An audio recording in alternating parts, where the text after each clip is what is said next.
Hi hello welcome to my channel friends. ಎಲ್ಲರೂ ಹೇಗಿದ್ದೀರಾ? ಎಲ್ಲರೂ ಚೆನ್ನಾಗಿದ್ದೀರಾ ಅಂದ್ಕೊಳ್ತಾ ಇವತ್ತಿನ ವ್ಲಾಗ್ನು ಕೂಡ ಸ್ಟಾರ್ಟ್ ಮಾಡ್ತಾ ಇದ್ದೀನಿ. ಇನ್ನು ಪೂಜೆ ಕೆಲಸ ಎಲ್ಲ ಮುಗಿಸ್ಕೊಂಡು ಆಮೇಲಿಂದ ತಿಂಡಿ ಮಾಡ್ಕೊಬಿಡೋಣ ಅಂದ್ಬಿಟ್ಟು ಮೊದಲು ದೇವ್ರ ಮನೆ ಕೆಲಸ ಎಲ್ಲ ಕಂಪ್ಲೀಟ್ ಮಾಡ್ಕೋತಾ ಇದ್ದೀನಿ. ಬೆಳಗ್ಗೆ ಟೈಮೇ ಪೂಜೆ ಮಾಡ್ಕೊಬಿಡ್ತೀನಿ, ಹೆಂಗಿದ್ರು ಬೇಗ ಎದ್ದಿರ್ತೀನಲ್ವಾ, ಇನ್ನು ಅಲ್ಲೇ ಕೆಲಸನೂ ಕಂಪ್ಲೀಟ್ ಆಗಿಬಿಡುತ್ತೆ. ಆಮೇಲಿಂದ ಮಾಡ್ಕೊಳ್ಳೋಣ ಅಂತಂದರೆ ಏನು ಗೊತ್ತಾ, ಇನ್ನೂ ಟೈಮ್ ಇದೆ ಅಲ್ವಾ, ಸಂಜೆ ಮಾಡ್ಕೊಳ್ಳೋಣ ಅಂತ ನಾವು ಮುಂದೆ ತಳ್ತಾನೆ ಹೋಗ್ತೀವಿ.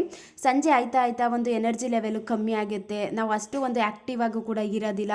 ಇನ್ನು 4 ಗಂಟೆ ಆಯಿತು 5 ಗಂಟೆ ಆಯಿತು ಅಂದಮೇಲೆ ಮಕ್ಕಳು ಬರುವಂಥ ಟೈಮ್ ಆಗುತ್ತೆ, ಹಸ್ಬೆಂಡ್ ಬರುವಂಥ ಟೈಮ್ ಆಗುತ್ತೆ. ಆವಾಗ ಒಂದು ಅರ್ಜೆಂಟಲ್ಲಿ ಮಾಡುವಂಥ ಪರಿಸ್ಥಿತಿ ಜಾಸ್ತಿ ಆಗಿಬಿಡುತ್ತೆ. ಆದಷ್ಟು ಬೆಳಗ್ಗೆ ಟೈಮೇ ಮಾಡ್ಕೊಳ್ಳೋದ್ರಿಂದ ಮನೆ ವಾತಾವರಣನೂ ಕೂಡ ಚೇಂಜ್ ಆಗುತ್ತೆ, ಒಂದು ಪಾಸಿಟಿವ್ ವೈಬ್ ಅನ್ನೋದು ಫೀಲ್ ಬರುತ್ತೆ.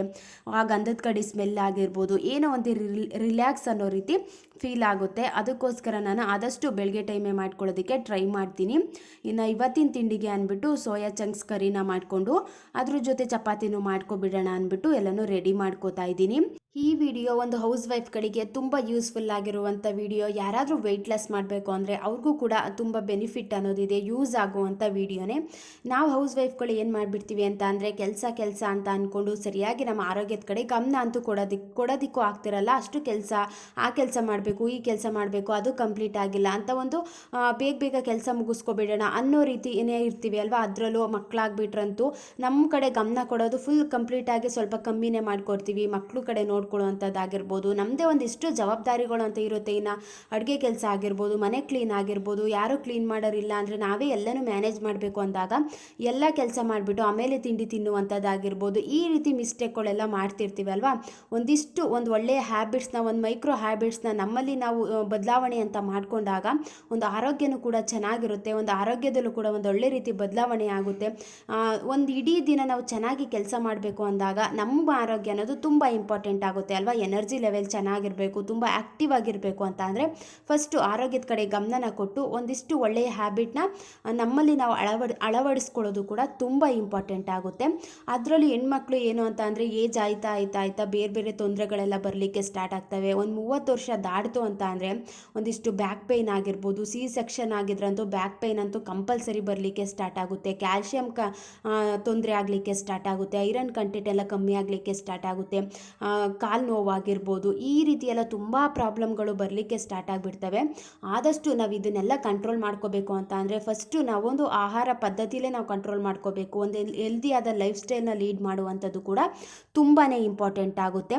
ಎಲ್ಲನೂ ಚೆನ್ನಾಗಿ ಕೆಲಸ ಮಾಡಬೇಕು, ಎಲ್ಲನೂ ಮ್ಯಾನೇಜ್ ಮಾಡಬೇಕು ಅಂತ ಅಂದರೆ ಮೊದಲು ನಾವು ಆರೋಗ್ಯದ ಕಡೆ ಗಮನ ಕೊಡೋದು ಕೂಡ ತುಂಬ ಇಂಪಾರ್ಟೆಂಟು.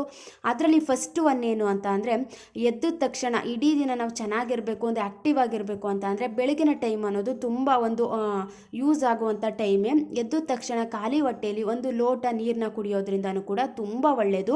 ನಾವು ಯಾವಾಗ ಹಾಗೆ ನೀರನ್ನ ಕುಡಿಯೋ ಬದಲು ಮೆಂತದ ಕಾಳನ್ನ ನೆನೆ ಹಾಕೊಂಡು ಕುಡಿಯುವಂಥದ್ದಾಗಿರ್ಬೋದು, ಜೀರಾ ವಾಟರ್ನ ಕುಡಿಯುವಂಥದ್ದಾಗಿರ್ಬೋದು, ಇಲ್ಲ ಅಂತ ಅಂದರೆ ಲೆಮನ್ ಮತ್ತು ಹನಿನ ಹಾಕ್ಕೊಂಡು ಕುಡಿಯುವಂಥದ್ದಾಗಿರ್ಬೋದು, ಈ ರೀತಿ ಸ್ವಲ್ಪ ಅದ್ರ ಜೊತೆ ಅರಿಶಿನ ಪುಡಿ ಹಾಕ್ಕೊಂಡು ಕುಡಿಯುವಂಥದ್ದಾಗಿರ್ಬೋದು, ಈ ರೀತಿ ಖಾಲಿ ಹೊಟ್ಟೆಯಲ್ಲಿ ಕುಡಿಯೋದ್ರಿಂದ ನಮ್ಮ ಬಾಡಿ ತುಂಬ ಚೆನ್ನಾಗಿ ಹೈಡ್ರೇಟ್ ಆಗಲಿಕ್ಕೆ ಸ್ಟಾರ್ಟ್ ಆಗುತ್ತೆ, ನಮ್ಮ ಎನರ್ಜಿ ಲೆವೆಲು ಬೂಸ್ಟ್ ಆಗಲಿಕ್ಕೆ ಸ್ಟಾರ್ಟ್ ಆಗುತ್ತೆ.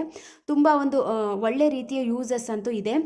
ಮತ್ತು ಯಾರಾದರೂ ವೆಯ್ಟ್ ಲಾಸ್ ಮಾಡಬೇಕು ಅಂದರೂ ಕೂಡ ಅದಕ್ಕೂ ಕೂಡ ತುಂಬ ಬೆನಿಫಿಟ್ ಅನ್ನೋದು ಜಾಸ್ತಿನೇ ಇದೆ.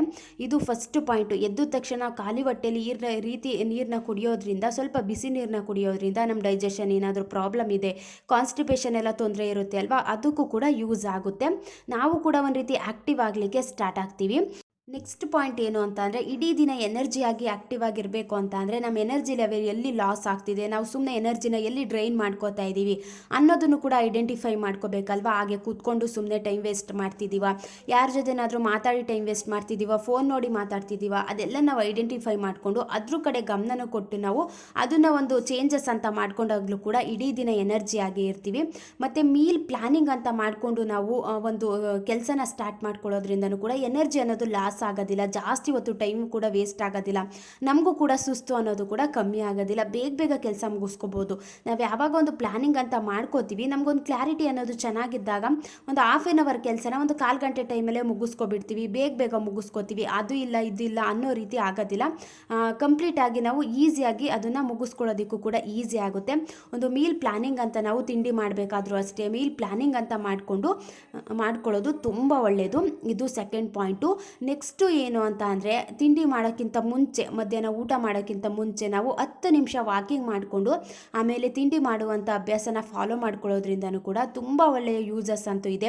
ಏನಾದರೂ ಗ್ಯಾಸ್ಟ್ರಿಕ್ ಪ್ರಾಬ್ಲಮ್ ಇದ್ದರೆ ಗ್ಯಾಸ್ಟ್ರಿಕ್ ಪ್ರಾಬ್ಲಮ್ ಸಾಲ್ವ್ ಆಗುತ್ತೆ, ನಮ್ಮ ಎನರ್ಜಿ ಲೆವೆಲ ಬೂಸ್ಟ್ ಮಾಡುತ್ತೆ. ನಾವು ಯಾವಾಗ ಸ್ವಲ್ಪ ಎದ್ದು ಓಡಾಡ್ತೀವಿ ನಮಗೂ ಕೂಡ ಡೈಜೆಷನ್ ಅನ್ನೋದು ಚೆನ್ನಾಗಾಗುತ್ತೆ. ಆಮೇಲೆ ತಿಂಡಿ ತಿನ್ನುವಂಥ ಅಭ್ಯಾಸ ಮಾಡ್ಕೊಳ್ಳೋದು ತುಂಬ ಒಳ್ಳೆಯದು. ಹಾಗೆ ಯಾವಾಗಲೂ ಸುಮ್ಮನೆ ಕೂತ್ಕೊಂಡು ಅಂದರೆ ಕೂತಿತ್ತವೆ ತಿಂಡಿ ತಿನ್ನುವಂಥದ್ದಾಗಿರ್ಬೋದು, ಸ್ವಲ್ಪ ಹೊತ್ತು ಹಾಗೆ ಕೂತ್ಕೊಂಡು ಆಮೇಲೆ ತಿಂಡಿ ತಿನ್ನುವಂಥದ್ದಾಗಿರ್ಬೋದು, ಈ ರೀತಿ ಮಾಡೋ ಬದಲು ಎದ್ದು ಓಡಾಡುವಂಥ ಒಂದು ಆ್ಯಕ್ಟಿವಿಟೀಸ್ನ ಮಾಡಿಕೊಂಡು ಆಮೇಲೆ ತಿಂಡಿ ತಿನ್ನುವಂಥದ್ದು ಕೂಡ ತುಂಬ ಒಳ್ಳೆಯದು. ನೆಕ್ಸ್ಟ್ ಪಾಯಿಂಟ್ ಏನು ಅಂತ ಅಂದರೆ ನಮ್ಮ ಎನರ್ಜಿ ಚೆನ್ನಾಗಿರಬೇಕು, ನಾವು ಎನರ್ಜಿಯಿಂದ ಕೆಲಸ ಮಾಡಬೇಕು ಅಂದರೆ ಮೇಯ್ನು ನಾವು ಆರೋಗ್ಯದ ಕಡೆ ಗಮನ ಕೊಡಬೇಕು. ಅಂದರೆ ಆರೋಗ್ಯ ಚೆನ್ನಾಗಿರಬೇಕು ಅಂದರೆ ನಮಗೆ ಹೆಲ್ತಿಯಾದ ಲೈಫ್ ಸ್ಟೈಲ್ನ ಮೇಂಟೈನ್ ಮಾಡಬೇಕು, ಹೆಲ್ತಿಯಾದ ಆಹಾರನ ತಗೋಬೇಕು. ಒಂದು ಒಳ್ಳೆ ರೀತಿಯ ಊಟದ ಚೆನ್ನಾಗಿದ್ದಾಗ ನಮ್ಗೆ ಒಳ್ಳೆ ರೀತಿಯ ವಿಟಮಿನ್ಸ್ ಆಗಿರ್ಬೋದು, ಚೆನ್ನಾಗಿ ಎನರ್ಜಿ ಇರುವಂಥ ಊಟನ ತಗೊಂಡಾಗ ನಾವು ಕೂಡ ತುಂಬ ಆರೋಗ್ಯವಾಗಿರ್ತೀವಿ. ಅಷ್ಟೇ ಬೇಗ ಪಟ ಅಂತ ಕೆಲಸ ಮಾಡ್ಕೋತೀವಿ ಅಲ್ವಾ. ಪ್ರತಿದಿನ ಜಾಸ್ತಿ ಸೊಪ್ಪು ತರಕಾರಿಗಳನ್ನ ಆಗಿರ್ಬೋದು, ಯಾವುದಾದ್ರೂ ಒಂದು ಹಣ್ಣನ್ನ ತಿನ್ನುವಂಥದ್ದಾಗಿರ್ಬೋದು, ಇಲ್ಲ ಅಂತಂದರೆ ಸ್ವಲ್ಪ ಹೊತ್ತು ಬ್ರೇಕ್ನ ತಗೊಂಡು ಒಂದು ಸ್ವಲ್ಪ ಡ್ರೈ ಫ್ರೂಟ್ಸ್ನ ತಿನ್ನುವಂಥದ್ದಾಗಿರ್ಬೋದು.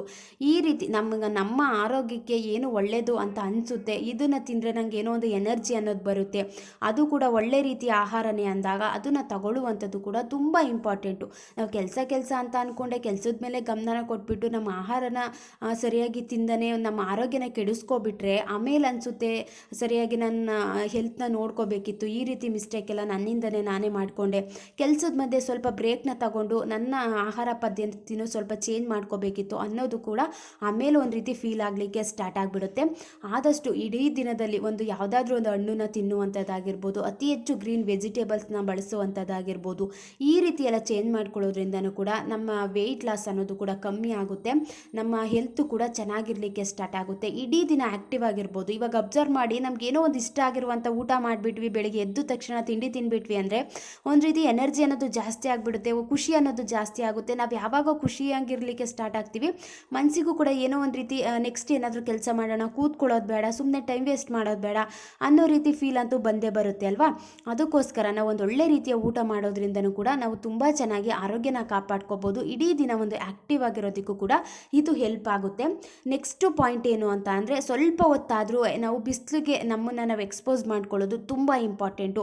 10 ನಿಮಿಷನಾದರೂ ಕೂಡ ಸ್ವಲ್ಪ ಬಿಸಿಲಲ್ಲಿ ಹೋಗಿ ಕೂತ್ಕೊಳ್ಳುವಂಥದ್ದಾಗಿರ್ಬೋದು. ಯಾವಾಗಲೂ ಒಂದು ಮನೆ ಕೆಲಸ ಮಾಡಿಕೊಂಡು ಮನೇಲಿ ಇದ್ದು ಒಂದು ರೀತಿ ಅಲ್ಲೇ ನಾವು ಅದಕ್ಕೆ ಸ್ಟಕ್ ಆಗಿಬಿಟ್ಟಿರ್ತೀವಿ. ಇಷ್ಟೇ ನಮ್ಮ ಲೈಫು, ಇಷ್ಟೇ ಅಡುಗೆ ಮಾಡು, ಮನೆ ಕೆಲಸ ಮಾಡು, ಮನೆ ಒರೆಸು, ಮಕ್ಕಳು ನೋಡ್ಕೊ, ಇದಕ್ಕೆ ಒಂಥರ ನಾವು ಸ್ಟಿಕ್ಕನ್ ಆಗಿಬಿಟ್ಟಾಗ ಅದೊಂದು ರೀತಿ ಬೇಜಾರಾಗ್ಬಿಡುತ್ತೆ. ಒಂದೊಂದು ಸಲ ಅಯ್ಯೋ ಯಾರು ಮಾಡ್ತಾರೆ ಅನ್ನೋ ರೀತಿ ಬೇಜಾರಂತೂ ಆಗೇ ಆಗುತ್ತೆ ಅಲ್ವಾ. ಆದಷ್ಟು ಸ್ವಲ್ಪ ಹೊತ್ತು ಬಿಸಿಲಲ್ಲಿ ನಾವು ಓಡಾಡುವಂಥದ್ದಾಗಿರ್ಬೋದು, ಇಲ್ಲ ಬಿಸಿಲಲ್ಲಿ ಕೂತ್ಕೊಂಡು ಏನಾದರೂ ಕೆಲಸ ಮಾಡುವಂಥದ್ದಾಗಿರ್ಬೋದು, ಈ ರೀತಿ ನಾವು ಬಿಸಿಲಿಗೆ ನಮ್ಮನ್ನು ನಾವು ಎಕ್ಸ್ಪೋಸ್ ಮಾಡ್ಕೋತೀವಿ, ವಿಟಮಿನ್ ಡಿ ಅನ್ನೋದು ಜಾಸ್ತಿ ಸಿಗುತ್ತೆ. ವಿಟಮಿನ್ ಡಿ ಜಾಸ್ತಿ ಸಿಕ್ಕಿದಾಗ ಎನರ್ಜಿ ಲೆವೆಲ್ ಅನ್ನೋದು ಜಾಸ್ತಿ ಆಗುತ್ತೆ. ನೆಕ್ಸ್ಟ್ ಪಾಯಿಂಟ್ ಏನು ಅಂತ ಅಂದರೆ ನಾವು ಇಡೀ ದಿನ ಎನರ್ಜಿಯಿಂದ ಕೆಲಸ ಮಾಡಬೇಕು, ಒಂದು ಆ್ಯಕ್ಟಿವ್ ಆಗಿರಬೇಕು, ಎಲ್ಲನೂ ಕೆಲಸ ಮುಗಿಸ್ಕೋಬೇಕು ಅನ್ನೋ ರೀತಿ ಇರಬೇಕು ಅಂತ ಅಂದಾಗ ಸ್ಲೀಪ್ ಕ್ವಾಲಿಟಿ ಅನ್ನೋದು ತುಂಬ ಇಂಪಾರ್ಟೆಂಟ್ ಆಗುತ್ತೆ. ನಾವು ಯಾವಾಗ ಚೆನ್ನಾಗಿ ನಿದ್ದೆ ಮಾಡಿರ್ತೀವಿ ಆವಾಗ ನಾವು ಆ್ಯಕ್ಟಿವ್ ಆಗಿರ್ತೀವಿ, ಒಂದು ರೀತಿ ರಿಲ್ಯಾಕ್ಸ್ ಆಗಿರ್ತೀವಿ, ಕೆಲಸ ಎಲ್ಲ ಮಾಡೋದಕ್ಕೂ ಕೂಡ ಗಮನ ಅನ್ನೋದನ್ನು ಕೊಡ್ತಾ ಇರ್ತೀವಿ. ಯಾವಾಗ ಸರಿಯಾಗಿ ನಿದ್ದೆ ಆಗಿರಲ್ಲ ಆವಾಗಲೂ ಕೂಡ ನಮಗೆ ಎನರ್ಜಿಯಿಂದ ಇರಲಿಕ್ಕೆ ಆಗ್ತಿರಲ್ಲ. ಆದಷ್ಟು ಒಂದು 8 ಅವರ್ಸ್ ಆದ್ರೂ ಚೆನ್ನಾಗಿ ಕಂಪ್ಲೀಟಾಗಿ ನಿದ್ದೆ ಮಾಡುವಂಥ ವ್ಯವಸ್ಥೆನ ಮಾಡ್ಕೋಬೇಕು. ಅದರಲ್ಲೂ ಚಿಕ್ಕ ಮಕ್ಳು ಇದ್ಬಿಟ್ರೆ ಅಂತೂ ನಿದ್ದೆ ಅಂತೂ ಸರಿಯಾಗಿ ಆಗ್ತಿರಲ್ಲ. ಅಂಥ ಟೈಮ್ಗಳಲ್ಲಿ ಮಧ್ಯಾಹ್ನ ಹೊತ್ತು ಸ್ವಲ್ಪ ಹೊತ್ತು ಬ್ರೇಕ್ನ ತಗೊಂಡು ಒಂದು 1 ಅವರ್ ಹಾಫ್ ಆನ್ ಅವರ್ ಮಲಗುವಂಥದ್ದಾಗಿರ್ಬೋದು. ಈ ರೀತಿ ಎಲ್ಲ ನಾವೇ ಒಂದು ಟೈಮ್ ಅನ್ನೋದನ್ನು ಸೆಟ್ ಮಾಡಿಕೊಂಡು ಒಂದೊಳ್ಳೆ ರೀತಿಯ ಬದಲಾವಣೆ ಅನ್ನೋದನ್ನು ಮಾಡ್ಕೋಬೇಕು. ಅಂದರೆ ದೊಡ್ಡ ಮಕ್ಕಳಿದ್ರೆ ಏನೂ ಅನಿಸಲ್ಲ, ನಮಗೆ ನೈಟ್ ಹೊತ್ತು ಚೆನ್ನಾಗಿ ನಿದ್ದೆ ಆಗಿರುತ್ತೆ, ಅಷ್ಟು ಏನು ಹಿಂಸೆ ಅಂತ ಅನಿಸಲ್ಲ. ಬಟ್ ಚಿಕ್ಕ ಮಕ್ಕಳಿದ್ದಾಗ ಒಬ್ಬೊಬ್ಬರು ನೈಟ್ ಹೊತ್ತು ಮಲ್ಕೊಳ್ಳೋದಿಲ್ಲ, ಆ ರೀತಿ ಇದ್ದಾಗ ನಮಗೂ ಕೂಡ ಬೆಳಿಗ್ಗೆ ಎದ್ದು ಕೆಲಸ ಮಾಡಲಿಕ್ಕೆ ಕಷ್ಟ ಆಗುತ್ತೆ ಅಲ್ವಾ. ಮಾರ್ನಿಂಗ್ ಟೈಮು ನಾವು ಮಧ್ಯಾಹ್ನ ಟೈಮ್ ಸ್ವಲ್ಪ ಹೊತ್ತು ಬ್ರೇಕ್ ತಗೊಂಡು ಆ ಟೈಮಲ್ಲಿ ನಾವೊಂದು ರಿಲ್ಯಾಕ್ಸ್ ಮಾಡುವಂಥದ್ದು ಕೂಡ ತುಂಬ ಒಳ್ಳೆಯದು. ಆವಾಗ ನಮಗೆ ಬಾಡಿಗೂ ಕೂಡ ಒಂದು ರೀತಿ ಆರಾಮ್ ಅನಿಸುತ್ತೆ, ಕೆಲಸ ಮಾಡ್ಕೊಳ್ಳೋದಕ್ಕೂ ಕೂಡ ನಮಗೂ ಈಸಿಯಾಗಿ ಎಲ್ಲನೂ ಕಂಪ್ಲೀಟ್ ಮಾಡ್ಕೊಳ್ಳೋದಕ್ಕೂ ಕೂಡ ಒಂದು ರೀತಿ ಹೆಲ್ಪ್ ಅಂತೂ ಆಗೇ ಆಗುತ್ತೆ ಅಲ್ವಾ. ನೆಕ್ಸ್ಟ್ ಪಾಯಿಂಟ್ ಏನು ಅಂತ ಅಂದರೆ ಇವಾಗ ಮನೆ ಕೆಲಸ ಮಾಡ್ತಿದ್ದೀವಿ, ಜಾಸ್ತಿ ಟೈಮ್ ಹಿಡಿಯುವಂಥ ಕೆಲಸ ಮಾಡ್ತಿದ್ದೀವಿ, ಸ್ವಲ್ಪ ಹೊತ್ತು ಮನೆ ಒರೆಸುವಂಥದ್ದಾಗಿರ್ಬೋದು, ಪಾತ್ರೆ ತೊಳೆಯುವಂಥದ್ದಾಗಿರ್ಬೋದು, ಈ ರೀತಿ ಸ್ವಲ್ಪ ಕೆಲಸ ಮಾಡ್ತಿದ್ದೀವಿ, ಜಾಸ್ತಿ ಟೈಮ್ ಹಿಡಿಯುವಂಥ ಕೆಲಸಗಳು ಅಂದಾಗ ಒಂದು 2 ನಿಮಿಷ ಸ್ವಲ್ಪ ಬ್ರೀತಿಂಗ್ ಎಕ್ಸಸೈಸ್ನ ಮಾಡುವಂಥದ್ದಾಗಿರ್ಬೋದು, ಉಸಿರನ್ನ ತಗೊಂಡು ಉಸಿರನ್ನ ಬಿಡುವಂಥದ್ದಾಗಿರ್ಬೋದು, ಈ ರೀತಿ ಎಲ್ಲ ಮಾಡೋದ್ರಿಂದ ಒಂದು ರೀತಿ ಸ್ಟ್ರೆಸ್ ಅನ್ನೋದು ಕಮ್ಮಿ ಆಗುತ್ತೆ. ಇವಾಗ ಅಬ್ಸರ್ವ್ ಮಾಡಿ ಒಂದೇ ಸಲ ರಿಲ್ಯಾಕ್ಸ್ ಅಂದರೆ ಒಂದು ಉಸಿರನ್ನ ತಗೊಂಡು ಒಂದೇ ಸಲ ಒಂದು ಬ್ರೀತಿಂಗ್ ಎಕ್ಸಸೈಸ್ ಎಕ್ಸಸೈಸ್ನ ಮಾಡಿದಾಗ ಒಂದು ಟೆನ್ಷನ್ ಅನ್ನೋದು ಕಮ್ಮಿ ಆಗುತ್ತೆ. ಅಪ್ಪ ಆರಾಮ್ ಅಂತ ಅನ್ನಿಸ್ತು ಅನ್ನೋ ರೀತಿ ಫೀಲ್ ಅಂತೂ ಹಾಗೆ ಆಗುತ್ತೆ ಅಲ್ವಾ.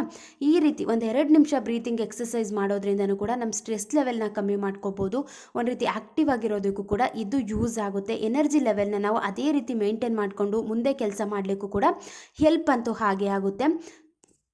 ನೆಕ್ಸ್ಟ್ ಪಾಯಿಂಟ್ ಏನು ಅಂತಂದರೆ, ಇಡೀ ದಿನದಲ್ಲಿ ಏನಾದರೂ ಒಂದು ಬೇಜಾರಂಥ ವಿಷಯ ಹಾಗೆ ಆಗಿರುತ್ತೆ ಅಲ್ವಾ. ಮಕ್ಕಳಿಂದ ಆಗಿರ್ಬೋದು, ಹಸ್ಬೆಂಡಿಂದ ಆಗಿರ್ಬೋದು, ಫ್ಯಾಮಿಲಿ ಮೆಂಬರ್ಸಿಂದ ಆಗಿರ್ಬೋದು, ಏನಾದರೂ ಮನಸ್ಸಿಗೆ ಒಂದು ಸ್ವಲ್ಪ ಬೇಜಾರಾಗಿರುವಂಥ ಸಿಚುಯೇಷನ್ ಬಂದೇ ಬಂದಿರುತ್ತೆ. ಅಂಥ ವಿಷಯಗಳನ್ನ ಆದಷ್ಟು ಕ್ಯಾರಿ ಮಾಡ್ದೇ ನಾವು ಅದನ್ನು ಡಿಲೀಟ್ ಮಾಡಿ ಕೆಲಸದ ಮೇಲೆ ಫೋಕಸ್ ಮಾಡಿಕೊಂಡು ಕೆಲಸದ ಕಡೆ ಗಮನ ಕೊಟ್ಕೊಂಡು ಅದನ್ನು ಅಲ್ಲೇ ಬ್ರೇಕ್ ಮಾಡುವಂಥದ್ದು ಕೂಡ ತುಂಬ ಒಳ್ಳೆಯದು. ಇವಾಗ ಯಾವುದೋ ಒಂದು ಬೆಳಗ್ಗೆನೇ ಏನೋ ಒಂದು ಹಸ್ಬೆಂಡ್ ಮತ್ತು ಮಕ್ಕಳು ವಿಚಾರದಲ್ಲಿ ಬೇಜಾರಾಗ್ಬಿಟ್ವಿ, ಈ ರೀತಿ ಸಿಚುಯೇಷನ್ ಆಗಿಬಿಡ್ತು ಅಂದಾಗ ಅದು ಇಡೀ ದಿನ ನಾವು ಕ್ಯಾರಿ ಮಾಡಿಬಿಟ್ರೆ ಕೆಲಸ ಅನ್ನೋದನ್ನು ಚೆನ್ನಾಗಿ ಮಾಡೋದಕ್ಕಾಗ್ತಿರಲ್ಲ, ಒಂದು ರೀತಿ ಆ್ಯಕ್ಟಿವ್ ಆಗಿರೋದಕ್ಕಾಗ್ತಿರಲ್ಲ, ಎನರ್ಜಿ ಅನ್ನೋದು ಲೋ ಆಗಿಬಿಡುತ್ತೆ. ಅಲ್ಲೇ ಬ್ರೇಕ್ ಮಾಡೋವಂಥದ್ದು ತುಂಬ ಒಳ್ಳೆಯದು. ಈ ರೀತಿ ಅಭ್ಯಾಸಗಳನ್ನ ಫಾಲೋ ಮಾಡಿದಾಗ ಇಡೀ ದಿನ ಎನರ್ಜಿಯಾಗಿ ಇರ್ಬೋದು. Thank you for watching. Next ವಿಡಿಯೋದಲ್ಲಿ ಸಿಗ್ತೀನಿ.